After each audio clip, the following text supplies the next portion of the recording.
నమస్కారం. సుప్రభాత గంటారావానికి స్వాగతం. ముందుగా ప్రధానాంశాలు. ఎమ్మెల్యేలు గాడి తప్పితే కఠిన చర్యలు ఖాయమన్న సీఎం.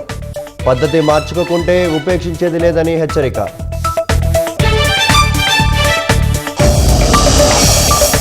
డిఎస్సి అభ్యర్థుల లాగిన్లో నేడు అందుబాటులోకి కాల్ లెటర్స్. రేపటి నుంచి ధ్రువపత్రాలను పరిశీలిస్తామన్న పాఠశాల విద్యాశాఖ. విజయవంతంగా ముగిసిన ఏపీఎల్ సీజన్ 4. విజేతగా నిలిచిన తుంగభద్ర వారియర్స్.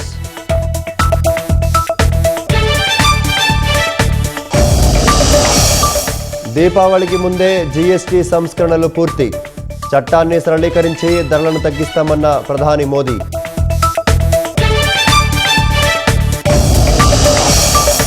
దేశవ్యాప్తంగా భారీ వర్షాలకు 24 గంటల్లో 11 మంది మృతి. రాజస్థాన్లో 500 మందిని కాపాడిన భద్రతా దళాలు.